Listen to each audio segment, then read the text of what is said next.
सलमान अकरम राजा crowd पुल करने में नाकाम नजर आए। ये जो दौरा था ये ज़रूरी था क्राउड को मोबिलाइज करने के लिए, वर्करों को बताने के लिए कि भाई पार्टी अभी है।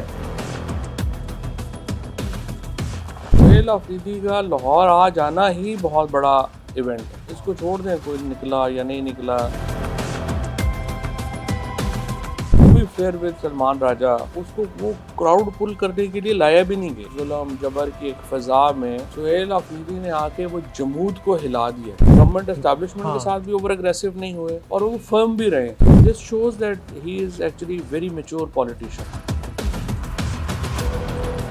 अली मीन गंडापुर जब लाहौर आए थे वो अल्टीमेटम देना और फिर ललकार देना, फिर बाद में बैकफुट चले जाना। सुहेल अफरीदी ने इस तरह की कोई चीज़ नहीं की कि अल्टीमेटम दे रहे हैं या ललकार रहे हैं। बुशरा बीबी रिहा हुई जमानत पे, मैं समझता हूँ उनके पास बड़ा चांस था कि वो इस चीज़ को आगे ले जा सकते थे। ये असलम इकबाल के होते हुए, शाह महमूद कुरैशी के होते हुए एक इनकम्पिटेंट शख्स को पंजाब का वज़ीर आला बनाया गया कि जो हशर किया गया लाहौर का उस्मान बुज़दार के टिनोर के अंदर, सड़कों से कूड़ा उठाने वाला कोई नहीं था, इंफ्रास्ट्रक्चर बर्बाद हो गया था। उस वक्त जहांगीर तरीन लेके बैठ गए कि नहीं ये होना है वो होना है, उसने बड़ा ख़राब किया। तरीन साहब ने भी काफ़ी ख़राब किया। परवेज़ मुशर्रफ और इमरान खान दोनों जो है ना, उन दोनों को मैंने बड़े करीब से ज़ाहिर देखा है और दोनों की खामी एक मैंने जो नोट की है, दोनों को पता ही नहीं था वो बड़े कितने और ताकतवर कितने। इमरान खान इतने ताकतवर हैं इस वक्त और उनका कद इतना बड़ा है तो उनको कोई प्रॉब्लम नहीं है कि बाहर वो कॉम्पिटेंस के ऊपर लोगों को लगाएं। कासिम और सुलेमान अगर वापस आ जाएं तो कौम उनका ऐसा ही वालेहाना इस्तकबाल करेगी और वो क्या अपने बाप को जेल से रिहा कराने में कामयाब होंगे?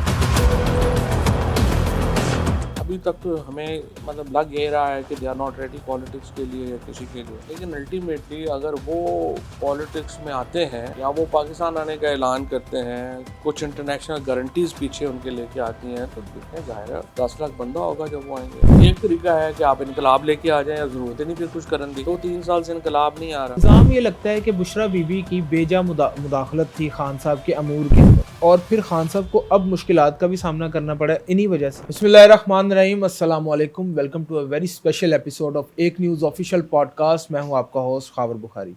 आज जो मेहमान हमारे साथ मौजूद हैं, इनकी पर्सनैलिटी के ऊपर अगर मैं बात करना शुरू करूं तो ये पॉडकास्ट कई घंटों का हो जाएगा, लेकिन हमने इनसे बड़ी कंसाइज आज गुफ्तगू करनी है और ये जानने की कोशिश करनी है कि एक शख्स इतने सारे काम कैसे कर सकता है। इन्होंने अपना पॉलिटिकल करियर जो था वो 1997 से शुरू किया और उसके बाद प्रैक्टिसिंग लॉयर भी रहे, टीवी पर एंकर भी रहे और फिर वज़ीर भी रहे, वफाकी वज़ीर भी रहे। मेरी मुराद हैं जनाब फवाद चौधरी साहब। अस्सलाम वालेकुम। अस्सलाम वालेकुम सर, कैसे हैं? सर, सबसे पहले तो आपके पॉलिटिकल करियर से शुरू करते हैं कि मैं जो पढ़ रहा था वो 2002 से आपने मुशर्रफ एरा के से अपना पॉलिटिकल करियर शुरू किया, फिर आप पीपल्स पार्टी में भी रहे, फिर आप काफ लीग आपने ज्वाइन कर ली, उसके बाद आप पाकिस्तान तहरीक-ए-इंसाफ में आए और फिर एक आपकी पर्सनैलिटी जो हमने देखा, एक दबंग फवाद चौधरी, वो हमें तो शुरू से ही नज़र आता था जब आप मुशर्रफ साहब के वकील थे। तो ये स्टार्ट जो था, एक वकील के तौर पे ज़्यादा काम करने का मज़ा आया, सियासतदान के तौर पे या टीवी एंकर के तौर पे? देखिए, पैशन जो है वो तो पॉलिटिक्स ही रहा है हमेशा। मेरा जो ख़ानदान है वो भी वकीलों का और पॉलिटिशियंस की फैमिली है। मेरे जो दादा थे चौधरी अवैस साहब, वो pre partition all India Muslim league के से एक्चुअली पॉलिटिक्स तो उन्होंने शुरू की 1921-22 में जाट सभा के साथ। उस वक्त छोटे किसानों का एक तहरीक चली थी सर छोटू राम के अंडर। सर छोटू राम जो थे, इन्होंने यूनियनिस्ट पार्टी और इसको पहले वो उसमें थे, फिर उन्होंने ये जाट सभा बनाई थी जिसमें छोटा ज़िम्मेदार जो था हमारी ज़मीनें छीन रहे थे और वो एक पॉलिटिक्स थी पूरी उसकी। लैंड एलिनेशन एक्ट की मूवमेंट अगर लोगों ने पढ़ी होगी तो उनको समझ होगी कि उस वक्त एक मूवमेंट चली थी। तो छोटे किसान जो थे ना सारे, एक तरफ तो बड़े किसान थे जो यूनियनिस्ट पार्टी में थे और छोटे किसान जो थे जिनमें ज़्यादातर जाट थे, वो फिर छोटे उस पार्टी में थे। वहाँ से फिर बाद में वो ऑल इंडिया मुस्लिम लीग में चले गए। फिर वहाँ से वो डिस्ट्रिक्ट काउंसिल जेहलम के वाइस चेयरमैन होते थे उस वक्त, वो बने। फिर चौधरी अल्ताफ़ साहब मेरे ताया थे, वो पहले एफसी कॉलेज में मुस्लिम स्टूडेंट फेडरेशन में थे, कायद-ए-आज़म मोहम्मद अली जिन्ना वहाँ पे आए। फिर वो 52 की असम्बली में यंगेस्ट मेंबर थे अच्छा। असम्बली के। फिर फातिमा जिन्ना, मोहतरमा फातिमा जिन्ना के वो चीफ़ एजेंट थे हम्म, वेस्ट हम्म, पाकिस्तान में, चीफ़ सही पोलिंग एजेंट। सही। तो उस हवाले से हमारी पॉलिटिक्स तो सारी जो थी वो बड़ी पुरानी है। खानदानी मेरा आपका। ये ख्याल है कि वो चंद ही ख़ानदान होंगे, ज़्यादा ख़ानदान पाकिस्तान में नहीं होंगे, जिनकी सियासत जो है वो 100 साल से ऊपर है और अल्हम्दुलिल्लाह इट्स कंटिन्यूइंग, रेलेवेंस जो रेलिवेंस। है वो रहती है। बिल्कुल। सर, मैं ये बिल्कुल नहीं समझता कि आप हुकूमत में हों या अपोजिशन में हों या फिर आप सियासत से दूर हों, आप इर्रेलेवेंट कभी नहीं हो सकते हुँ, पॉलिटिक्स में। आपका जो बयानिया है, आपकी जो हुँ, गुफ्तगू है, वो कभी ना कभी खबर बन ही जाती है। सर, मुझे ये बताइएगा कि आपने तो अपना घर से पॉलिटिक्स जी। देखी है और आपके जो ताया हैं वो 2 बार गवर्नर रह चुके हैं। तो स्ट्रगल की पॉलिटिक्स में आने की, कभी मुश्किलात का सामना करना पड़ा? नहीं, स्ट्रगल तो बड़ी हुई, बड़ी प स्ट्रगल ही है, पॉलिटिक्स में तो स्ट्रगल करनी पड़ती है। दूसरा ना ज़्यादातर लोग जो कहते हैं ना कि जी नए लोग क्यों नहीं आ रहे और नए लोगों का सबसे बड़ा प्रॉब्लम होता है कंसिस्टेंसी नहीं होती। हुँ, पॉलिटिक्स बड़ी ज़्यादा आई वुड से कि इसमें 2-3 बड़े मेजर प्रॉब्लम्स हैं। एक तो सच्ची बात ये है कि ये महँगा काम है। हुँ, दूसरा ये है कि आपको बहुत कंसिस्टेंसी चाहिए ठीक। और ये कोई 1-2 सालों में आप कामयाब नहीं हो सकते। बड़ा कम को होगा, किसी को कोई तुक्का लग गया, हो गया। अदरवाइज़ आप सारे पॉलिटिकल कैरियर्स जो बड़े हैं वो आप देखेंगे उसके पीछे लंबी स्ट्रगल्स हैं। हुँ, हुँ, सही। और मैंने अपनी जो पॉलिटिक्स शुरू की जब मैं अभी लॉ ख़त्म भी नहीं हुआ था, शायद रिज़ल्ट भी नहीं आया था। तो मैंने हमारे बहुत ही प्यारे दोस्त हैं, अल्लाह उनको लंबी ज़िंदगी दे, अब भी दे, मुनीर अहमद ख़ान साहब हैं। मुनीम जी। मुनीर ख़ान साहब जो थे वो उस वक़्त मोहतरमा बेनज़ीर भुट्टो के बड़े करीब थे। तो वहाँ से फिर हमारी बहुत दोस्ती हो गई, खालिद खरल साहब मरहूम से, हाँ, हाँ। अहमद मुख्तार साहब मरहूम से। ये सारे लोग जो थे वो बड़े हमारे दोस्त थे, मतलब ज़ाहिर है एज का फ़र्क तो था लेकिन हम लंच उनके साथ ही करते थे वो। तो फिर वहाँ से फिर जो 1997 में फिर हमारी बड़ी बीबी मोहतरमा बेनज़ीर भुट्टो से हमारा बड़ा बन हुँ, गया हुँ, ताल्लुक़, उनका था, फिर वो मुझे भी हमेशा ले जाते थे। तो बीवी से बहुत बहुत ज़्यादा हमारी क़ुर्बत रही और उनकी तारीख़ों पे आना करना। हुँ, उस वक़्त नवाज़ शरीफ साहब वग़ैरह जो थे, ये वो इतने ही नॉन डेमोक्रेट थे जितने अब आजकल हैं। लेकिन उस वक़्त पीपल्स पार्टी विक्टिम पीपल्स थी। पार्टी विक्टिम थे। तो हाँ, फिर उन्होंने मुझे पंजाब का मीडिया कोऑर्डिनेटर बना दिया, मोहतरमा बेनज़ीर भुट्टो ने 97-8 में, ठीक है, 98 में ग़ालिबन। ठीक। तो हमारे राव सिकंदर इकबाल मरहूम थे, जी। वो प्रेसिडेंट थे पंजाब के। ये सारे हमारे उस वक़्त मियाँ मिसबा, उस वक़्त पीपल्स पार्टी पंजाब में बड़ी तगड़ी थी। हुँ, और ये मियाँ मिसबा रहमान लाहौर में ही मियाँ मिसबा रहमान साहब हैं, कासिम ज़िया हैं, अज़ीज़ुर रहमान चंद साहब हैं, ये सब दोस्त हमारे हुँ, बहुत पुराने, पुराने। हमारा इनसे मतलब बहुत पुराना ताल्लुक़ है, बहुत बीबी के पुरानी साथ दोस्ती है। अभी बरसी गुज़री है 27 दिसंबर को। मोहतरमा को आपने कैसा देखा पर्सनल लाइफ़ के अंदर भी और अवामी में, तो फिर वो अपने बाप की एक परछाई थी। इवन के भुट्टो साहब ने जेल से उनको ख़त लिख के इंदिरा गांधी से मुशावरत दी कि हुँ। आप इंदिरा गांधी से भी बड़ी लीडर बनेंगी। तो आप समझते हैं कि बेनज़ीर भुट्टो इंदिरा गांधी से बड़ी लीडर हैं? ये इस तरह के कंपैरिज़न बड़े मुश्किल हो जाते हैं क्योंकि बिल्कुल एक बैकग्राउंड डिफरेंट हैं, चीज़ें मुख्तलिफ हैं। लेकिन बेनज़ीर भुट्टो की देखिए हर ज़िंदगी कोई आदमी भी उसमें ये नहीं होता कि वो कोई फ़रिश्ता तो नहीं है, जी, हर चीज़ बिल्कुल। मुकम्मल तनकीद भी हो सकती है। लेकिन देखिए जो पाकिस्तान के अंदर अगर जमहूरियत का कोई नाम है, पाकिस्तान में जमहूर की कोई आवाज़ आवाज़ है। है, तो वो तो बेनज़ीर भुट्टो की जो 80s की स्ट्रगल है उसकी वजह से है। और आज अगर पाकिस्तान में अगर हम जमहूरियत की बात करते हैं, आइन की बात करते हैं, जो अनफॉर्चुनेटली उनके बेटे और हस्बैंड ही जो हैं वो भुला बैठे हैं। बट पाकिस्तान में अगर अवाम की बात कोई है, तो वो या तो भुट्टो हैं और उसके बाद बेनज़ीर हैं। तो बेनज़ीर। इसलिए उनकी इस साइड को तो कोई इग्नोर नहीं कर सकता। मुशर्रफ साहब के साथ आपकी पहली मुलाकात कुछ याद है आपको? कोई ऐसा कोई वाक़या मुशर्रफ साहब का जो आज भी है? बहरहाल इंटीग्रिटी के हवाले से अगर बात की जाए तो वो लीडर तो थे, उनकी आवाज़ में गहराई थी। फिर इंडिया के जो उन्होंने बहुत बड़ा आदमी थे, इंडिया बहुत के बड़ा। साथ जो उन्होंने सलूक किया पूरे दुनिया ने देखा वो। और मैं कमांडो हूँ, मैं डरता वरता नहीं हूँ। तो क्या कोई वाकया मुशर्रफ साहब के साथ कोई हमें शेयर नहीं, करें? मुशर्रफ साहब के साथ तो बड़े वाक़यात हैं। मुशर्रफ साहब बहुत ज़बरदस्त आदमी थे। वो उनकी मोरालिटीज़ जो एक मिडिल क्लास मोरालिटी है, पढ़ी लिखी महाजर फैमिलीज़ की, हुँ, जो एक हम समझते थे ना कि वो पढ़े लिखे सारे लोग आएँगे, वो परवेज़ मुशर्रफ की फैमिली वो फैमिली थी। हुँ, 60s में 70s में उनके वालिद साहब, उनकी वालिदा, वो जो थी वो उन मोरालिटीज़ का आई वुड से कि जो एक पढ़ी लिखी यूपी की, दिल्ली की जो ठीक, एक कम्युनिटी थी, मुस्लिम कम्युनिटी थी, उसको वो रिप्रेजेंट करते ठीक। थे। और वो बड़े आदमी थे, आई मस्ट से। बड़ी उनके दिल में किसी के लिए इंतकाम नहीं था, ना ही उनको बड़ा ये था कि मैंने कुछ जो है वो, टू बी फेयर विद, वो काफ़ी एक ह्यूमैन आदमी थे। हुँ, और आप अंदाज़ा लगाएँ ना कि आज ये 9 मई के बाद जो कुछ जो हुआ है, कुछ हुआ। परवेज़ मुशर्रफ साहब का जहाज़ तो अगलों ने जो है वो ऑलमोस्ट गिरवा ही दिया था इंडिया में। तो अगर वो इस तरह सोचते तो इनके साथ क्या वो होता। और वो जिस किस्म की ताकत फिर परवेज़ मुशर्रफ साहब के पास थी, वो तो उनके बाद और पहले पाकिस्तान में किसी को नहीं नहीं मिली। मिली।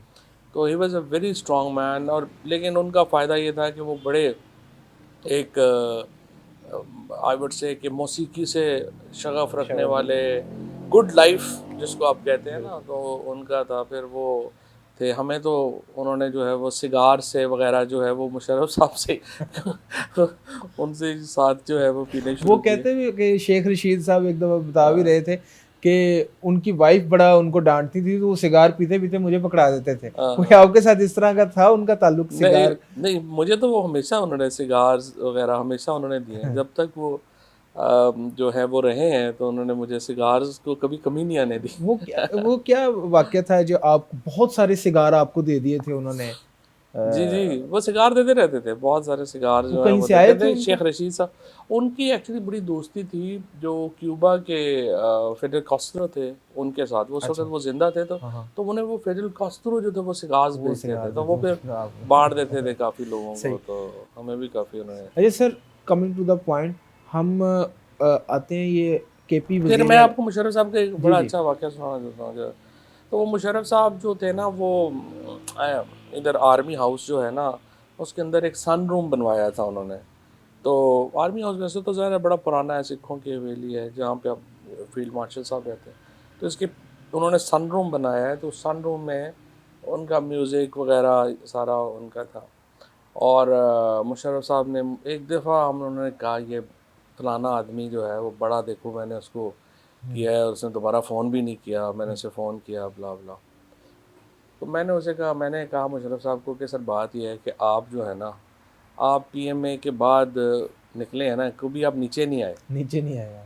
आप फिर मेजर, फिर लेफ्टिनेंट, कब लेफ्टिनेंट, फिर मेजर, फिर कैप्टन और फिर कर्नल। और मैंने कहा फिर सर आप जैसी किस्मत लिखवा के लाए हैं, तो लगता है कि आपने तो अल्लाह के साथ बैठ के लिखवाई हुई। बिल लगवाई हुई है। तो आप, मैंने कहा सर हम लोग 88 में इलेक्शन हार गए, हुँ, मेरे तो चलता सब, तो हफ्ते बाद बंदे कोई नहीं था। हुँ। मैंने कहा जी वो 90 में इलेक्शन हम जीत गए, 93 में वो गवर्नर बन गए, तो समझ ही नहीं आ रही थी कि किसका फ़ोन किसको करना है, लोग ही लोग। सही मैंने कहा जी उनकी डेथ हुई है, फिर कोई बंदा नहीं था। फिर आप आ गए, फिर हम लोगों को बड़ा जो है वो दोबारा एकोमोडेट, तो वही लोग और सारा है। और अब आजकल आप नहीं है तो फिर कोई नहीं है। तो इसलिए आपने लेकिन इन लोगों से नाराज़ भी नहीं होना होता। हुँ, इन्हीं लोगों के साथ ही जो है आपने दोबारा भी काम करना होता है, चलना सही। होता है। तो इसको आप माइंड ना करें।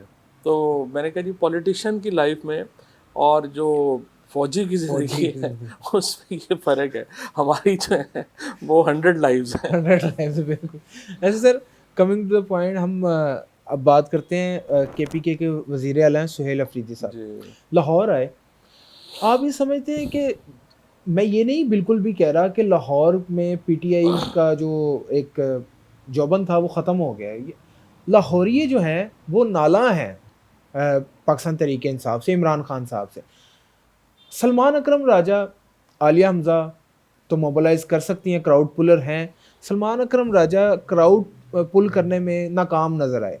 अब ये समझते हैं कि ये जो दौरा था, ये ज़रूरी था क्राउड को मोबिलाइज़ करने के लिए, वर्करों को बताने के लिए कि भाई पार्टी अभी है, पार्टी में एतमाद ख़त्म ना करें। अली अमीन गंडापुर जो हैं, उनको मैंने पहले दिन वो सीएम बने तो मैंने उन्हें कहा कि अब आप पीटीआई के लीडर हैं, आप लाहौर कराची आप जाएं, लोगों को मिलें, गाइड करें, कोट लखपत के लोगों को मिलें। अनफॉर्चुनेटली अली ने मेरी बात नहीं सुनी। सोहेल अफरीदी का लाहौर आ जाना ही बहुत बड़ा इवेंट है। इसको छोड़ दें कोई निकला या नहीं निकला, to be fair with Salman Raja, उसको वो क्राउड पुल करने के लिए लाया भी नहीं गए, ना ही उनकी सलाहियत। हर एक को पता है ना, हर एक की अपनी सलाहियत होती है। सो सलमान राजा से आप ये एक्सपेक्ट करेंगे वो बंदे इकट्ठे कर देगा, ये तो वो तो अहमकाना बात है। अब जो इशू ये है कि एक कोरिजन के अंदर, एक जुल्म जबर की एक फ़ज़ा में सुहेल अफरीदी ने आके वो जमूद को हिला दिया है लाहौर के अंदर। ये इट्सेल्फ 3 दिन से सोशल मीडिया पे वही चल रहा है, चीज़ें चल रहा है। उसने इवेंट बड़े अच्छे किए, बातें बड़ी अच्छी की। अच्छा, और आप उन्होंने एक बार जो है उसका भी ख्याल किया है, टू बी फेयर विद, वो ओवर एग्रेसिव भी नहीं हुए। किसी सहाफ़ी के साथ नहीं हुए वो, नहीं, सहाफ़ी नहीं, गवर्नमेंट एस्टैब्लिशमेंट के साथ भी ओवर एग्रेसिव नहीं हुए और वो फर्म भी रहे। ठीक है। सो ये जो कि बैलेंस मेंटेन करना था, ये उन्होंने बैलेंस मेंटेन किया है। So this shows that he is actually very mature politician. ठीक। तो इससे मेरा ये ख्याल है कि पीटीआई को बहुत फ़ायदा हुआ है यहाँ पे। और बाकी तो ज़ाहिर है कि देखिए ये एक सिलसिला है, इसमें किस्मत भी चाहिए, इसमें आपका हालात भी चाहिए, वो भी वो आ जाएगा थोड़ा आगे। अच्छा, अली मीन गंडापुर जब लाहौर आए थे पिछले दिनों, तो वो 90 दिन का अल्टीमेटम है। वो अल्टीमेटम देना और फिर ललकार देना, फिर बाद में बैकफुट चले जाना। तो सुहेल अफरीदी ने इस तरह के कोई इस तरह की कोई चीज़ नहीं की कि अल्टीमेटम दे रहे हैं या ललकार रहे हैं। उन्होंने सिर्फ यही कहा कि हम आए हैं लाहौर में, उन सहाफ़ियों से मुलाकात की, उन्होंने बड़े अच्छे तरीके से जवाबात दिए। तो कहाँ आप समझते हैं कि गलती कहाँ हुई क़यादत से, कि ये देर क्यों हुई लाहौर आने में? वो देखिए ना, अली अमीन गंडापुर जो थे वो तो खैबर पख्तूनख्वा के अलावा कहीं पे भी नहीं गए। Sohail Afridi I think realises कि ये जो स्लॉट है चीफ मिनिस्टर की, ये सिर्फ कोई खैबर पख्तूनख्वा की नहीं है, ये पीटीआई का सबसे इम्पोर्टेंट ऑफिस है। ठीक है। और उसको वो पीटीआई के तनाजुर में ले रहे हैं जो अली अमीन ने नहीं लिया। तो ये फ़र्क तो है ना। तो अभी जो सवाल किए गए लाहौर में उनसे, मीना खान से कि जी आप चर्च लेके आए हैं, और ये सवाल, इन सवालों का फिर उन्होंने एक बयान भी जारी किया कि आप सबको व्हाट्सएप पे सवाल मिला है, सबको व्हाट्सएप पे सवाल दिया गया है। तो आप ये नहीं समझते कि इस तरह से अगर वो किसी पे इल्ज़ाम लगा देंगे सहाफ़ियों पे कि व्हाट्सएप पे आपको सवाल मिला है, हालाँकि इतने ज़्यादा सवाल व्हाट्सएप पे तो भेजे नहीं जा सकते। तो जब उन्होंने इस तरह की बातें की, तो थोड़ा-सा नहीं, पहली बात तो ये है कि ये तो प्रोटोकॉल्स बनाने पड़ेंगे पीटीआई को भी, पॉलिटिकल पार्टीज़ को भी, गवर्नमेंट को भी, कि हर बंदा मुंह उठा के ना आ जाया करे। आप जिसको इनवाइट करेंगे सवाल सिर्फ उसी को ही करना चाहिए। और आपके पूरी दुनिया में मसलन सख्त सवाल होते हैं प्रेसिडेंट ट्रंप के साथ, आप देखें कितने सख्त बातें होती हैं, कितने सख्त सवाल, लेकिन वो क्रेडेंशियल्स होते हैं। हाँ। ये तो नहीं कि हर बंदा जो बाहर फिर रहा है उसको 10,000 रुपया दे के गालियाँ देने के लिए आप साफ़ी बना के कैमरा दे के भेज दें। तो ये जो सवाल यहाँ पे हुए हैं, या जो सवाल इस्लामाबाद में अलीमा बीबी के ऊपर जिस तरीके के, कि हर बंदे को पता है वो बंदे कौन है। एक सवाल है, ये सवाल मैं आपसे कई अरसे से पूछना चाह रहा था, जो मैं आज पूछ रहा हूँ।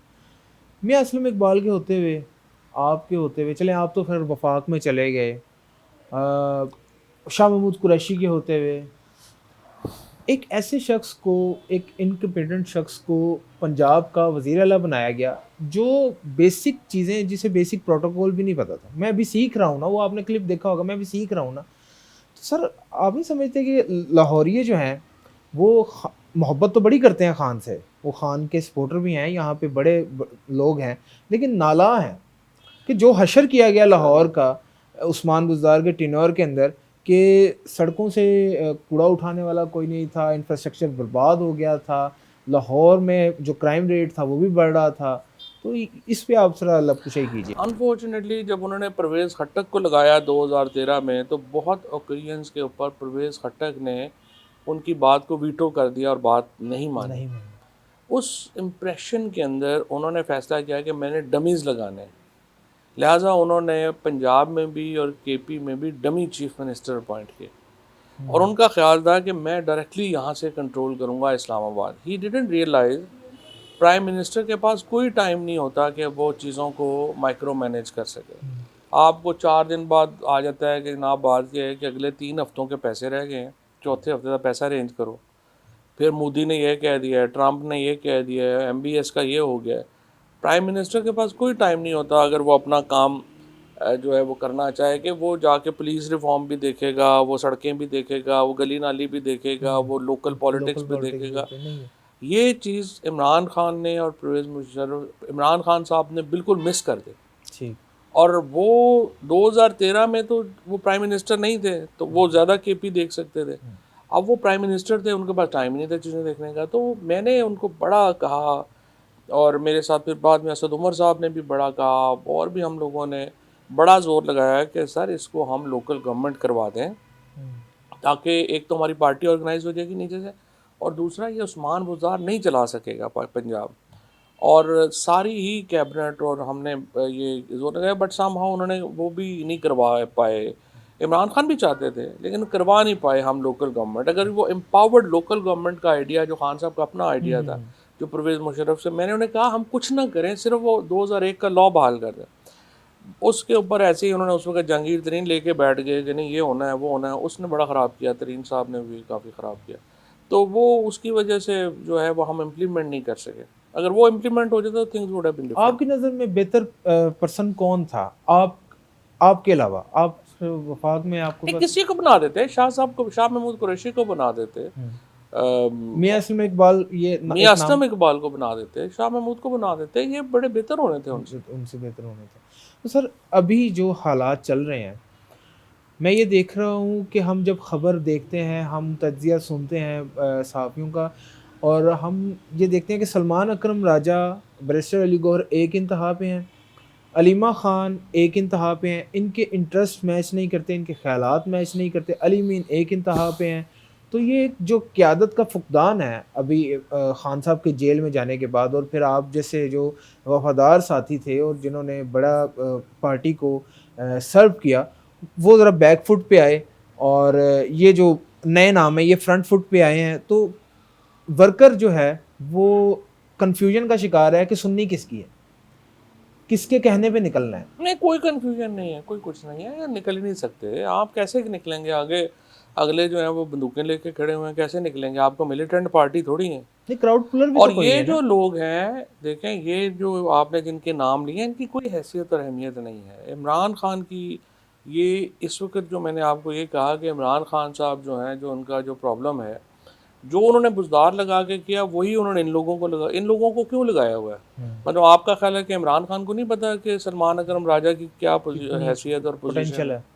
या गौहर की क्या हैसियत और पोजीशन है, या बाकी जो लोग हैं उनकी क्या हैसियत और पोजीशन है, और कौन लोग पार्टी चला सकते हैं या बेहतर? आपके ख्याल में इमरान खान को नहीं पता? बिल्कुल उन्हें 100% पता है। उन्होंने क्यों लगाए हैं ये? उन्होंने एक डमी लोग लगाए हैं ताकि एस्टैब्लिशमेंट जब बात करे तो कोई बाहर बंदा ना हो बात करने वाला, वो मेरे से बात करे आगे। अब इसका उन्हें शदीद नुकसान पहुंचा है, क्योंकि बाहर को बंदे ही नहीं है कि जो पार्टी को ऑर्गेनाइज कर सके, संभाल सके, कोई प्रेशर ग्रुप क्रिएट कर सके, कुछ चीज़ें कर सके। इस वजह से जो तमाम बोझ है वो इमरान खान की फैमिली पे है। आप देखें ना, अगर आपने लेट से आपने लड़के आना है, दो ही तरीके हैं ना, या आप बातचीत करके आएंगे या लड़के आएंगे, इनकलाब लेके आएंगे। अब इनकलाब जो है वो सलमान राजा तो नहीं ला सकता ना, या गौहर तो नहीं ला सकता। इनकलाब लाना है तो फिर या उनके बेटे आएंगे या उनकी बहनें आएंगी, तीसरा तो कोई बंदा नहीं। हिस्ट्री रिपीट होते देख रहे हैं आप कि बेनज़ीर जैसे वापस आए 19, कासिम और सुलेमान अगर वापस आ जाएं तो कौम उनका ऐसे ही वालेहाना इस्तकबाल करेगी। और वो क्या, मैं ये कह दूं कि वो अपने बाप को जेल से रिहा कराने में कामयाब होंगे? देखिए, पहली बात तो ये है कि अभी तक तो हमें मतलब लग ये रहा है कि they are not ready politics के लिए या किसी के लिए। लेकिन अल्टीमेटली अगर वो पॉलिटिक्स में आते हैं या वो पाकिस्तान आने का ऐलान करते हैं, कुछ इंटरनेशनल गारंटीज़ पीछे उनके लेके आती हैं, तो देखें ज़ाहिर है 10 लाख बंदा होगा जब वो आएंगे यहाँ। और पेशावर एयरपोर्ट। जिस तरह बेनज़ीर भुट्टो वापस आई और फिर हाँ, वो तो वैसे ही होगा, वो तो कोई वैसे शुबा नहीं। देखिए लोग तो इमरान खान के साथ हैं, उसमें तो कोई दो राय नहीं। अगर उनके बेटे, लेकिन उसको लीड कौन कर सकता है? उसको लीड मैं तो नहीं कर सकता, उसको ये सलमान राजा या ये लोग तो नहीं। लोग हमारे साथ लोग नहीं हैं, लोग इमरान खान के साथ हैं। तो आपने फिर इमरान खान का जो लोग जो उनके साथ रिश्ते में जुड़े हुए हैं वो करेंगे। टू बी फेयर विद उनके जो बेटे हैं, वो लाइनें जो है हमारे हमारे यहाँ एक, क्योंकि हम हिंदुस्तान का या सब कॉन्टिनेंट का जो एक इलाका है, वहाँ पे लाइनेज का, वहाँ पे एक बड़ा इम्पोर्टेंट रोल है। और आप देखिए जवाहरलाल नेहरू जो थे, जब वो जेल में गए तो उनकी कैंपेन उनकी बेटी चला रही थी, बिल्कुल उनकी इंदिरा बीवी गांधी ने चला रही थी, उनकी बहनें चला रही थी। इसी तरीके से जुल्फ़िकार अली भुट्टो गए तो नुसरत भुट्टो ने चलाई, नवाज शरीफ गए तो कुलसूम कलसूम नवाज और नवाज मरियम बीबी ने चलाई। सो देखिए, ये तो उनकी अगर रिलीज़ का है या उनका उन्होंने इनकलाब से ही आना है, तो फिर उनके बेटों को चलानी पड़ेगी, बाहर का लोग नहीं चला सकते। अच्छा सर, मैं ये जानना चाहता हूँ कि अभी आपने कोई डायलॉग, कोई ख़त वग़ैरह लिखा, हाँ, कोई आपने बात करने की कोशिश की पुराने जो लोग हैं पार्टी के उनके साथ मिलके कि आगे कोई मुफ़ाहमत अब होनी चाहिए, किसी से बात करनी चाहिए कि जो ख़ान साहब की मुश्किलात हैं उनकी उनमें कमी आए और थोड़ा-सा कोई रास्ता, कोई टू वे टॉक हो? देखो ना, अब ये दूसरा तरीका है। एक तरीका है कि आप इनकलाब लेके आ जाएँ, और ज़रूरत ही नहीं फिर कुछ करने दी। हाँ, तो 3 साल से इनकलाब नहीं आ रहा। नहीं आ रहा। अब हम ये कह रहे हैं कि जी चूँकि इनकलाब नहीं आ रहा, तो आइए फिर बात करते हैं। क्योंकि हम मिलिटेंट तो हैं नहीं, हमने कोई बंदूकें उठा के पहाड़ों पे तो चढ़ नहीं जाना। लिहाजा हमारा मौक़िफ़ ये है, हम ये कह रहे हैं कि जी हम इस तरह करते हैं कि एक रास्ता खोलें बातचीत का। हुँ, और बातचीत का रास्ता खोलने का हुकूमत को हम ये कह रहे हैं, देखें इस वक्त अब पाकिस्तान एक स्टेलमेट में है। जी। हुकूमत से, एस्टेब्लिशमेंट से इमरान खान पॉलिटिकली ज़ीरो नहीं हो रहे, हुँ, हुँ। और इमरान खान पीटीआई से इनकलाब नहीं आ रहा। तो अब आप मुझे बताइए कि इसमें सफ़र कौन करे? सफ़र हम कर रहे हैं। 50,000 से 3 लाख रुपए महीना कमाने वाले लोगों की कमर टूट गई है, उनको हुँ, समझ नहीं आ रही ज़िंदगी कैसे गुजारनी है। 40% आपने टैक्स कर दिया है सैलरीड क्लास को। हुँ, फार्मर आपका जो है उसका बेड़ा गर्क हो गया है। आपका रियल एस्टेट में $1 बाहर से लाने को तैयार नहीं है। तैयार नहीं। उसकी वजह से एक पाकिस्तान के अंदर सारा एक रियल एस्टेट सेक्टर जैम हो गया है, उससे कंस्ट्रक्शन सेक्टर वहाँ बैठ गया, तो एक रिपल इफेक्ट हो गया और इस्तेहकाम आ नहीं रहा। अच्छा, पैसे आ भी जाएं और पॉलिटिकल इस्तेहकाम नहीं होगा, आप नहीं उसको ट्रांसलेट कर सकते। ठीक।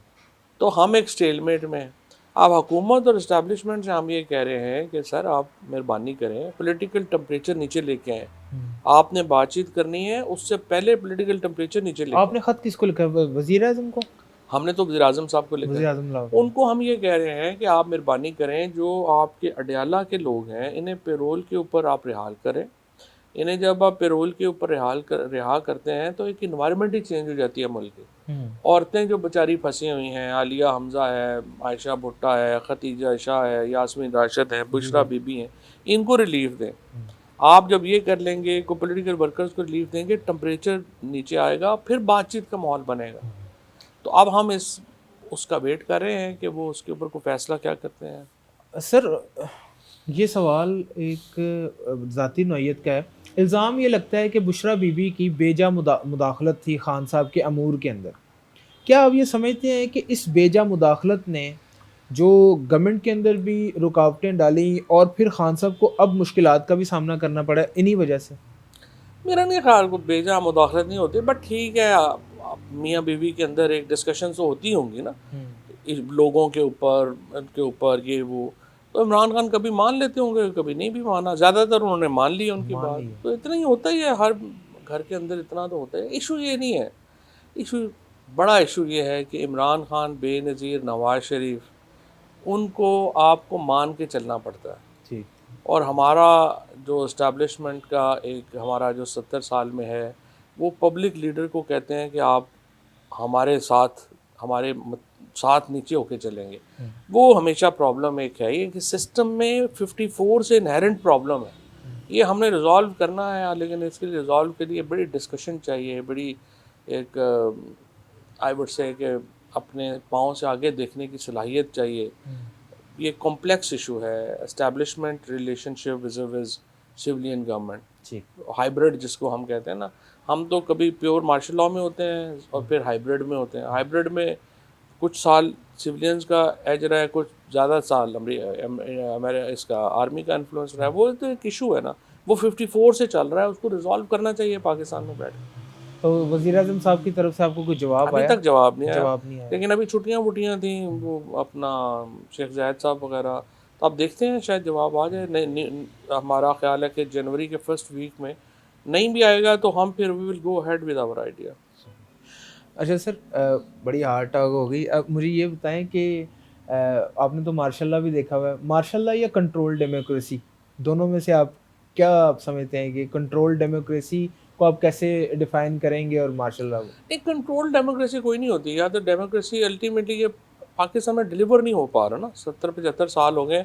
देखिए, दो मिसालें हमारे हमारे सामने कामयाब मॉडल्स की मिसालें हैं। मतलब चाइना एक कामयाब मॉडल है, socialism.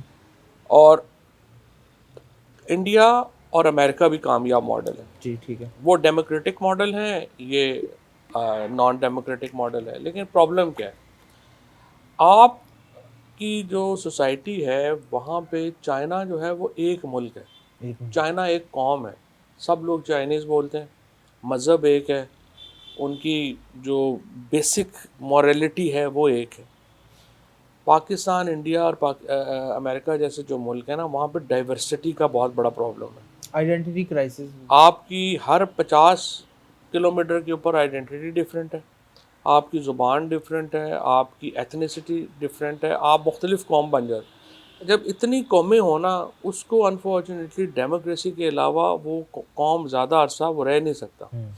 So the problem with authoritarian systems is that countries like Pakistan, India, USA, Canada, जहाँ इतनी डाइवर्सिटी है, वो मुल्क नहीं चल सकते। आपने अयूब खान साहब जो थे, उनके उन्होंने ब्रिटिश ट्रेंड ब्यूरोक्रेसी इनहेरिट की थी। उससे बड़ी ब्यूरोक्रेसी पाकिस्तान में नहीं आई अब तक। अल्ताफ़ गौहर और शहाब साहब और कितने बड़े बड़े लोग नाम थे। उसके बाद उनको कोरियन वॉर ख़त्म हुई थी, पाकिस्तान को बेपनाह पैसा आ रहा था, पैसा आ रहा था। उनके कैबिनेट जो थी वो स्टेट ऑफ द आर्ट थी, bureaucracy state of the art थी। ठीक। 13 साल में मुल्क टूट गया। टूट गया। क्यों? आप अथॉरिटेरियन रिजीम में थे। अब आप इसी तरह से अगर आप यहाँ पे सोचें कि तवील अरसा आप अथॉरिटेरियन रिजीम में रह जाएंगे, इट्स वेरी डेंजरस। तो क्या समझते हैं कि ये जो टू वे टॉक्स हैं ये कामयाब होंगी, और इमरान खान साहब अगर जेल से बाहर आते हैं तो क्या पॉलिसीज़ क्या अपनाएंगे वो, और किस तरह से आपकी वैसे इमरान खान साहब से लास्ट मुलाकात कब हुई है? मेरी अभी अगस्त में, अगस्त में। 2.5 महीने तो पहले। कैसा आपने उनको देखा? कोई उन्हों झुकाव था उनके अंदर, कोई मुफाहमत करना चाह रहे थे? नहीं, इमरान खान तो एग्जैक्टली ऐसे ही है ना जैसे जमान पार्क में या बनी गाला में बैठे हुए हैं। वो तो बिल्कुल उनको, उनकी सेहत भी सुपर फिट है। वो वहाँ पे उनकी कोई वो मेंटल भी उनका कुछ इशू नहीं है। इज़ वेरी, हाँ, गुस्से में ज़ाहिर है बंदा होता है, इतना अरसा जो लगा ये वो। वहाँ पे मैंने उनसे यही कहा था कि सर बात यह है कि हम मिलिटेंट नहीं हैं, हमें बातचीत करनी पड़ेगी, हमें कोई स्पेस क्रिएट करनी पड़ेगी, और मुझे आप इजाज़त दे दें मैं ये पोजीशन अलाइंस सिर्फ फोर्स कर लूँ ताकि हम बात कर सकें। उन्होंने कहा अच्छा मुझे सोचने दो। फिर वो दोबारा तहरीक खड़ी हो गई। अब फ्रेंकली देखें ना, दो ही तरीके हैं ना। जब इमरान खान ने अगर बातचीत के ज़रिए आना है तो उसमें हमें दूसरों की भी कुछ बातें माननी है, अपनी कुछ मनवानी है। इनकलाब लें, ठीक है, फिर तो ज़ाहिर है आप और तरह है। नहीं, इनकलाब तो नहीं आ सकता सर। नेपाल है, छोटा मुल्क है, इंटेग्रल है। बांग्लादेश है, छोटा मुल्क है, इंटेग्रल है। आइडेंटिटी क्राइसिस नहीं है। इनकलाब हम कैसे, पंजाबियों का इनकलाब आएगा, बलोचियों का आएगा, या पख्तूनों का आएगा? वो मैं कह रहा हूँ, वो तो अपनी एक सिचुएशन है कि क्या उसमें होगा क्या नहीं होगा। वो अच्छा भी नहीं है, अच्छा भी नहीं है। हमारे लिए तो अच्छा नहीं है कि हम इनकलाब से, हम तो बातचीत के ज़रिए आना बेहतर है। ठीक। अभी last time Ali mean Gandapur जब इमरान खान साहब से मिलने गए, सुहेल वड़ाई साहब ने अपने एक पॉडकास्ट में ये इंकशाफ किया कि अली मीन गंडापुर ने इमरान खान से कोई डील करने की बात की तो इमरान खान साहब ने जूती उतार ली। तो ये जो जूती उतार लेना है, ये तो बड़ा नहीं एक्सट्रीम एक काम है। नहीं नहीं, कुछ ऐसा नहीं हुआ। नहीं हुआ। नहीं, बिल्कुल नहीं हुआ। वो इमरान खान जो हैं वो बातचीत, वो भी बातचीत करना चाहते हैं, चीज़ें बेहतर बाहर पाकिस्तान में है उनका, लेकिन एक सिविल सुप्रीमेसी का या एक अवाम के साथ उनकी एक कमिटमेंट है जिसके ऊपर उन्होंने 3 साल गुजारे हैं, उससे पीछे तो नहीं हटेंगे। ठीक। लेकिन उनकी को पर्सनलाइज्ड तो देखें इशू नहीं है। पर्सनलाइज्ड तो अगर इमरान खान आज मान जाए कि मैं बाहर चला जाऊंगा हाँ, और सियासत नहीं करूंगा, कल रिहा हो जाएंगे। बिल्कुल। तो देखें ना, लेकिन ये जो लड़ाई है उनकी, वो तो एक बड़े कॉज के लिए वो जेल में है ना, 3 साल में। तो पर्सनल उनका इशू नहीं है। सो जूती उतारना ये वो, ये तो ज़रा एक साफ्ती, अब समझें कि तड़का लगाने वाली बात है। बट फैक्ट इज़ कि कुछ जगहों के ऊपर बातचीत अच्छी हो गई, स्पेशली जब बुशरा बीबी रिहा हुई ज़मानत पे। मैं समझता हूँ उनके पास बड़ा चांस था कि वो इस चीज़ को आगे ले जा सकते थे, लेकिन अनफॉर्चुनेटली वो नहीं ले जा सकें, जिससे मसला पैदा हुआ। मसला पैदा। अच्छा सर, ठीक है, आपकी सारी बातें ठीक है। केसेस कब ख़त्म होंगे आपके ऊपर? जो आप पता केसेस नहीं, हम में। तो 3 साल से अभी तक ECL के ऊपर बैठे हुए हैं। अदालत ने हुक्म दे दिया रिमूवल का, फिर भी रिमूव नहीं हुए। और अब ये चल रहे हैं, पता नहीं अब क्या होना। सियासत से दूर तो नहीं है आप, लेकिन एक ब्रेक ली हुई है, इस ब्रेक को एंजॉय करते हैं, म्यूज़िक सुनते हैं आप? किस तरह का म्यूज़िक सुनते नहीं, हैं क्या? आजकल तो इतनी स्ट्रेस है, इतना कुछ है इसमें, एंजॉय वाला तो कुछ भी नहीं। पाकिस्तान में कौन एंजॉय कर रहा है? हम लोग तो डायरेक्ट विक्टिम हैं। तो हम तो एक बड़े स्ट्रेसफुल ज़िंदगी गुजार रहे हैं, और 3 साल से गुजार रहे हैं हम। और Pakistan is not normal, specially for us. तो वैसे आपको पर्सनल लाइफ, जब आप घर पे होते हैं, नेटफ्लिक्स वगैरह पे आप क्या देखते हैं, और कोई डॉक्यूमेंट्री वगैरह आप शौक से सारी देखते हैं? सीरीज़ देखते हैं रोज़ाना। रात को हम लोग जो हैं वो एक सीरीज़ देखते हैं, और मेरी बीवी, हमने रोज़ाना एक सीरीज़ देखनी होती है। क्या देख रहे हैं आप आजकल? आजकल हमने जो है वो उसके ऊपर है, अमेज़न के ऊपर एक हम परफेक्ट फैमिली, एक ड्रामा आ रहा है, हाँ, हाँ, हाँ, हाँ। वो देख रहे हैं। ठीक। म्यूज़िक के हवाले से मुझे बताएं कि आप ज़ौक तो रखते होंगे, मुशर्रफ साहब की कुर्बत में बैठे रहे हैं, और किताबें भी आप बहुत शौक से पढ़ते हैं। बाज़ौक़ आदमी तो आप हैं, म्यूज़िक आप किस तरह का लाइक करते म्यूज़िक हैं? जो है, मेरा पर्सनल म्यूज़िक तो ज़ाहिर है कि हम लोग तो 90s में का जो म्यूज़िक है, जो वो पसंद, जुनैद जमशेद हुँ। और उनके गाने हैं वो पसंद, बड़े हम मैं सुनता हूँ। फिर मुझे बहुत लाउड म्यूज़िक नहीं पसंद। मुझे थोड़ा स्लो म्यूज़िक पसंद है, मेलोडीज़ पसंद है, गज़ल पसंद है। ठीक। अच्छा सर, आप बड़े कम सियासतदान ऐसे हैं जो शो नहीं करते, और बड़ी-बड़ी लाइब्रेरीज़ तो हर सियासतदान ने बनाई होती हैं, हर सहाफ़ी, बड़े सहाफ़ी के पास जाएँ तो उसको बड़ी-बड़ी लाइब्रेरीज़ होती हैं। आप ज़्यादा शो नहीं करते, आप किस तरह की किताबें आप ज़्यादा शौक से पढ़ते हैं? ज़्यादा मुझे जो मेरा जो प्राइमरी शौक़ है वो तो अपनी हमारी सब कॉन्टिनेंट की हिस्ट्री है। हुँ। हमारी जो एक पार्टीशन का या जो फ्रीडम स्ट्रगल है वो है, वो मेरा प्राइमरी फोकस है। हमेशा मैं उसके ऊपर पढ़ता हूँ। इंडिया के ऊपर पढ़ता हूँ, इंडियन पॉलिटिक्स के ऊपर भी मैं काफ़ी उसको फॉलो करता हूँ। और रीजनल जो हमारी रीजन है इसके ऊपर भी मैं काफ़ी जो है किताबें पढ़ता हूँ। फिर ओवरऑल मुझे जो है वो अगर आप कहें कि मेरा फेवरेट जो है वो इस वक्त आई वुड से कि मुझे फुकुयामा की जो किताब है सिविलाइजेशन, दो उनकी सीरीज़ है, ये बहुत ही फैसिनेटिंग किताब है। Anyone in politics must go through that Fukuyama की जो किताबें हैं जो लेटेस्ट दो। उसके बाद योएल हरेरी मेरे बड़े फेवरेट है। सेपियंस पढ़ी आपने? सेपियंस भी पढ़ी है, रूट भी पढ़ी है, 21 आइडियाज़ ऑफ 21 सेंचुरी उनकी मेरी फेवरेट उनकी ये है। हुँ। तो जब वैसे और इसके बाद अब मैं टेक्नोलॉजी की, जब से मैं फिर जब साइंस मिनिस्टर बना हूँ तो उसके बाद से भी मेरा काफ़ी इंटरेस्ट डेवलप हो गया टेक्नोलॉजी में। So now I read technology की भी काफ़ी किताबें। अभी मैंने ख़त्म की है Israel journey to technology supremacy, जो 1985 से उन्होंने अपना प्रोग्राम शुरू किया था। ये जो सारे प्रोग्राम हैं ड्रोन्स के ये वो, और इज़राइल की टेक्नोलॉजी जर्नी भी काफ़ी फैसिनेटिंग है, वो भी मुझे काफ़ी अच्छा, आप जब साइंस एंड टेक्नोलॉजी के वज़ीर थे तो एक कंट्रोवर्सी बड़ी खड़ी हुई थी, वो चाँद देखने वाली। हाँ। तो वो क्या मतलब कि आपको अगर वो मुफ्ती आन देख रहे हैं चाँद, तो इसमें क्या है और कि हाँ, बिल्कुल, मैंने यही उनको कहा कि देखें आप, मैं तो मुफ्ती नहीं हूँ या आलम नहीं हूँ।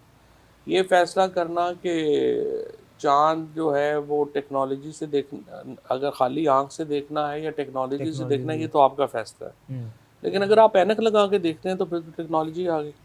हाँ और अगर आपने खाली आंख से देखना है तो फिर तो रोयते हलाल होगी 16 से 22 साल के लड़के लड़कियों पर। तो मुझे बताएं, आपको तो मैं सामने बैठा नज़र नहीं आ रहा, आप चांद कैसे देखेंगे? चांद का भी देखें। और अगर आप ये कहें कि पुरानी टेक्नोलॉजी से देखना हलाल है और नई टेक्नोलॉजी से देखना हराम है, तो फिर ये तो बात मैं नहीं मानूंगा। या तो आप कहें कि टेक्नोलॉजी इस्तेमाल ही नहीं होनी, इस्तेमाल ही नहीं होनी। और या आप कहें कि होनी है। तो अगर होनी है तो फिर आप मॉडर्न, अब बस प्रॉब्लम ये नहीं है कि चांद देखना प्रॉब्लम नहीं है। हमारे उलमा को तो अगला फैसला ये करना पड़ेगा कि जो अगले 10-15 सालों में जो चांद पे लोग होंगे उन्होंने ईद कैसे ईद मनानी है। कैसे मनानी है, बिल्कुल। ये तो भी एक ऐसे है। स्टूपिड पागल मौलवियों में हम फंसे हुए हैं। नहीं तो वो, आपने जब उनको ये बातें कही तो उसके बाद एक कंट्रोवर्सी भी शुरू हो गई। फिर आप वैसे अपनी अगर वजारत को आप रेट करें साइंस एंड टेक्नोलॉजी के हवाले से, और अब आप समझते हैं कि आप ज़्यादा बेहतर थे या नहीं पिछले? देखो, मेरे से पहले कि आप मुझे बता दें कौन सा साइंस मिनिस्टर था। इतने प्रोमिनेंट नहीं हुए। नहीं, एक नाम मैं आपको बता देता हूँ, बड़ा प्रोमिनेंट था, जुल्फकार अली भुट्टो। जुल्फ़ार अली भुट्टो, यस। हाँ, जो पाकिस्तान के पहले साइंस मिनिस्टर थे। साइंस मिनिस्टर थे। आपको मेरे पहले भी किसी साइंस मिनिस्टर का नाम नहीं पता, मेरे बाद का भी नहीं पता। अब आजकल कौन है? आते ही नहीं है मीडिया में। तो मसला ये नहीं है, मसला ये है कि ये जो साइंस मिनिस्ट्री, पाकिस्तान को अगर किसी ने फ्यूचर बनाना है तो दो मिनिस्ट्रीज हैं जिन्होंने पाकिस्तान के फ्यूचर को बनाना है, वो है आपकी साइंस और education ministry. Education minister. Actually तो आपको चाहिए कि आईटी, साइंस और एजुकेशन को एक मिनिस्ट्री बनाएं और इसको आप फ्यूचर मिनिस्ट्री का नाम दें। और आप अगर अगले 10 साल अगर पाकिस्तान में किसी वजारत के ऊपर डिप्टी प्राइम मिनिस्टर चाहिए या आपको चाहिए ना, वो ये मिनिस्ट्री है। आपको एजुकेशन को, आईटी को और साइंस मिनिस्ट्री को मर्ज करना है और आपको एक वहाँ पे जो है वो डिप्टी प्राइम मिनिस्टर लेवल का बंदा लगाना है जो कि आपकी पॉलिसीज़ को फिर आगे बना सके, कर सके। Who was a better chief minister? अभी की अगर मैं बात करूं, मरीम नवाज ज़्यादा बेहतर हैं या उस्मान बुज़दार? आप किसको रेट करेंगे? इस सब्सटेंटिव टर्म्स में उस्मान बुज़दार बहुत बेहतर चीफ मिनिस्टर था मरियम से। उसकी वजह यह है कि आप देखें ना, आपकी फ़िलहाल आपने एजुकेशन सारी तबाह बर्बाद कर दी, प्राइवेटाइज़ कर दी, अल्टरनेट बनाया नहीं, कोई एजुकेशन कार्ड नहीं दिया। सेहत कार्ड आपने बेड़ा गर्क कर दिया, हॉस्पिटल्स आपके शिम्बल्स में हैं, आपने हॉस्पिटल ख़त्म कर दिया। फिर उसके बाद 60% पंजाब की पॉपुलेशन फार्मर है। जो किसानों का आपने हशर नशर कर दिया कि आपने 60% जो लोग हैं उनको आपने कर दिया कि जी गंदम आप ख़रीदेंगे, हम आपसे नहीं ख़रीदेंगे, लेकिन आप बेच भी नहीं सकते। उससे किसान बैठ गया। उसके बाद यानी किसान आपने बेड़ा गर्क कर दिया, मेडिकल आपने बेड़ा गर्क कर दिया, एजुकेशन आपने बेड़ा। फिर आपने जस्टिस सिस्टम के साथ जो किया, यानी 1800-1900 लोग जो हैं वो एक्स्ट्रा जुडिशल किलिंग में मारे गए। ये आप बताएं, ये लोग अपने बदले नहीं लेंगे कल? इतना बड़ा अजाब में आपने पंजाब को जो है वो मुब्तला कर दिया फ्यूचर के लिए। ये जो आपने इतने लोगों को मारा है, ये लोग और जुडिशरी आपने फिर अभी रही सही कसर ये प्रॉपर्टी ऑर्डिनेंस ला के कर दी कि आप सिर्फ जजों को फारिग ही कर दें। फिर तो आपने तो जो जुडिशरी है उसको ख़त्म कर दिया, एजुकेशन ख़त्म कर दी, हेल्थ ख़त्म कर दी, फार्मर ख़त्म कर दिया। तो कैसे आप इनको कामयाब करें? सर, लास्ट क्वेश्चन, मुझे ये बताएं कि कोई 10 किताबें जो फवाद चौधरी, डॉक्टर आरिफ अलवी साहब बाकायदा तौर पे एक प्रोग्राम किया करते थे जिसमें वो किताबें बताया करते थे। मैं ये चाहूँगा कि आप नौजवानों को कोई 10 किताबें बताएं जो उन्हें पढ़नी चाहिए, जो सियासत में आना चाहते हैं, जो जर्नलिज्म करना चाहते हैं, और पाकिस्तान के फ्यूचर के लिए ये किताबें जो हैं हर नौजवान को पढ़नी चाहिए। देखिए, आप सबसे पहले तो जो 3 बायोग्राफीज़ हैं, अगर आप हिंदुस्तान पाकिस्तान में हैं तो वो पढ़नी बहुत ज़रूरी हैं। एक तो आपको जो गांधी जी को पढ़ना चाहिए। ठीक है। आपको जवाहरलाल नेहरू को जवाहरलाल नेहरू इज़ प्रोबेबली इस वक्त, अगर आप किसी को हिंदुस्तान के इस खित्ते ने मॉडर्न दौर में अगर कोई विजनरी पैदा किया है तो वो जवाहरलाल नेहरू थे।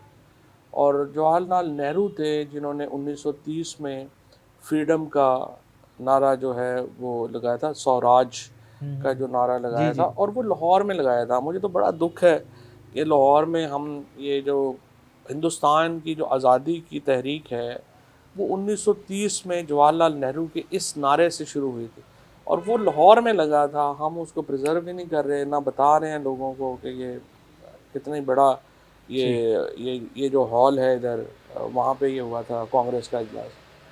उसके बाद तीन तो ये हैं, और उसके बाद ये कायद आज़म मोहम्मद अली जिन्ना की जो बायोग्राफी है जो स्टैनली वॉलपर्ट ने लिखी है। Stanley Wolpert. तो ये तीन पढ़नी तो बड़ी ही ज़रूरी हैं अगर आप बैकग्राउंड समझना चाहते हैं चीज़ों का। इश्तियाक अहमद साहब का भी बड़ा दबीज काम है जिन्ना साहब के ऊपर। हाँ, इश्तियाक अहमद साहब का काम है, लेकिन वो थोड़ा जो है ना कंट्रोवर्शियल हो जाएगा। पहले आप बेसिक पढ़ें, पहले उनके पॉइंट ऑफ व्यू पढ़ें, फिर उनके ऊपर क्रिटिसिज्म पढ़ें ना। ठीक है। तो उसके बाद दूसरा जो है वो मैं समझता हूँ कि एक जो आयशा जलाल की किताब है, struggle for Pakistan. Struggle for Pakistan, बड़ी इंपॉर्टेंट जी। किताब है। ये तीन चार किताबें हैं जो आपको आइडिया देंगी कि क्या हिंदुस्तान पाकिस्तान ये सारी डिबेट क्या है। 20 लाख लोग जो हैं यहाँ मारे गए, अ, वो क्यों हुआ, फिर वो आपने देखना है। तो फिर आपको वो अगर आइडिया आपने लेना है तो फिर अभी एक बड़ी अच्छी किताब आई है, वो एक कर्नल हैं उनकी आई है, द पार्टीशन के नाम से। द तो पार्टीशन। बड़ी वो इंटरेस्टिंग किताब है, उनके सारे इवेंट्स हैं पार्टीशन के नाम से। वो ये पाकिस्तान इंडिया की डिबेट, खुशवंत सिंह और मंटो, अगर आप भगत सिंह को वो भी पढ़ना करना चाहिए। चाहते हैं तो वो पढ़ें। हाँ, भगत सिंह तो ज़रा भगत लाहौर का सिंह। हीरो है। तो ये तीन चार किताबें हैं, आप चार पांच किताबें हैं जो आपको हिंदुस्तान का वो पर्सपेक्टिव जो है वो देंगी। अगर आप उसके बाद डेमोक्रेसी की तरफ आना चाहते हैं, या आइडियाज़ कैसे डेवलप हुए हैं दुनिया में या क्या हुआ है, आइडियाज़ के ऊपर अगर आपने पढ़नी है तो फिर तो युval हरेरी की सेपियंस बहुत ही इंपॉर्टेंट किताब है। फ्यूचर पे आपने देखनी है तो 21st सेंचुरी ऑफ जो अपना है लेसन से। 21 आइडियाज़ ऑफ 21st सेंचुरी, हाँ ये भी जी। युval हरेरी की किताब है। ये बड़ी इंपॉर्टेंट किताब है, बहुत ज़बरदस्त किताब है। उसके बाद अगर आपने पॉलिटिकल फ़िलासफ़ी पे पढ़नी है तो फिर ये Fukuyama, no one writes better than Fukuyama on the political histories, ideas कैसे डेवलप हुए, पार्लियामेंट कैसे बनी, पंचायत क्या होती है, हाँ। और ये सारे जो अपना ये जो जस्टिस सिस्टम है ये कैसे डेवलप हुआ, बादशाहों ने अपने इख्तियार कैसे रिलिंक्विश किए या कैसे लोगों ने उनसे लिए, ये सारे आइडियाज़ जो है वो फुकुयामा की किताब में आपको जो है वो मिलते हैं। बहुत ही इंटरेस्टिंग किताब है। फिर अगर आपने और इसके ऊपर जो है वो अगर और इसी में ही आपको मिल जाएगा कि कैसे जो उस्मानी खिलाफत थी हाँ जी। उसके जो आइडियाज़ थे वो क्या थे, और उसमें भी बड़ा डिटेल है। ये बेसिक जो इंटरेस्ट है मेरा ये है। फिर मुझे तो जो शायरी में भी बहुत इंटरेस्ट है, और शायरी में जो अपने आइडियाज़ हैं वो उर्दू शायरी में, इवन पर्शियन शायरी बड़ी पावरफुल है, बड़ी सर, चीज़ है। वो ज़ाहिर है मुख्तलिफ शायरों आप वो को फिर उनको उसको उस किताब को रेट नहीं करेंगे, द मर्डर ऑफ हिस्ट्री के अजीज़ की। वो है, लेकिन देखिए उसके मेरे ख़्याल में उसका में जो पूरे जो इहाता है ना, हर फैसले के बैकग्राउंड्स होते हैं। वो इतना सिंपल नहीं होता कि आप कह दें कि ये अगर हो जाता तो कुछ हो। फॉर एग्ज़ाम्पल, जनरल ज़ियाउल हक का अफ़गानिस्तान में, भुट्टो और जनरल ज़िया ने जब फ़ैसला किया कि अफ़गानिस्तान में हमने ये जंग लड़नी है, मेरी नज़र में वो पाकिस्तान के लिए सबसे बड़ा और सबसे दुरुस्त फ़ैसला था। अच्छा। आज लोग समझते हैं कि वो फ़ैसला गलत था, क्योंकि अनफॉर्चुनेटली हमारी जो लोग हैं या इवन हमारी एस्टैब्लिशमेंट जो है उसने कोशिश ही नहीं की लोगों को बताने के लिए कि वो फ़ैसला किन हालात में किया गया। अगर हम अफ़गानिस्तान में वो जंग ना लड़ते, आज हमारा गवादर और खैबर पख्तूनख्वा का बहुत बड़ा एरिया रूस के तसल्लुत में होना था। अच्छा। और वो जंग लड़ के हमने बिल्कुल दुरुस्त फ़ैसला किया। और उसके ऊपर भी बहुत मटेरियल अवेलेबल है दोनों साइडों के जी ऊपर। जी। मतलब एक जुमा सूफ़ी की किताब है, आप वो पढ़ें, तो उसमें आपको जो है वो पता चल जाएगा। और इसी तरह से, और आई थिंक जो daughter of the east Benazir हाँ। भुट्टो की किताब है वो भी बड़ी पढ़ने वाली किताब है, और उन्होंने उसमें मॉडर्न हमारे पाकिस्तान के लिहाज से, पर ये कुछ किताबें हैं जो अभी फ़ौरी तौर पे मेरे ज़हन में आती हैं। बट ऑब्वियसली आप अपना टॉपिक सोचेंगे कि मैंने इस पे पढ़ना है और हाँ। उस पे आप स्टडी करेंगे तो बेशुमार बेशुमार किताबें हैं। किताब और आपको। अभी आजकल जो है वो मेरी जो ज़्यादा मैं पढ़ रहा हूँ, वो पढ़ रहा हूँ कि जो फ्यूचर होगा बैटरीज़ का वो क्या होगा। और उसके ऊपर मैं जो टेक्नोलॉजी की किताबें हैं वो पढ़ रहा हूँ, जो टेक्नोलॉजी की जो किताबें मैं पढ़ रहा हूँ उसमें ये मैं फोकस कर रहा हूँ ज़्यादातर कि ये जो हमारा एनर्जी का फ्यूचर है ये कैसे शेप अप हो करेगा ये दुनिया में। BYD आपको पता है सिर्फ बैटरीज बनाती थी जी चाइना हाँ, में कंपनी, अब वो आज वो गाड़ियाँ देख बना लें रहा गाड़ियों पर। है। जी। सर आपका बहुत बहुत शुक्रिया, बड़ी मज़ेदार गुफ्तगू हुई, बड़े अच्छा लगा आपके साथ गुफ्तगू करके। और कुछ सवालात थे जो करना लाजमी थे आपसे इस KP वज़ीर आला सोहेल अवीदी के हवाले से। आपका बहुत बहुत शुक्रिया। हमें दें इजाज़त, आप देख रहे थे एक न्यूज़ का ऑफिशियल पॉडकास्ट। मैं हूँ खावर बुखारी। अल्लाह हाफ़िज़ व नासिर, दुआओं में याद रखिएगा।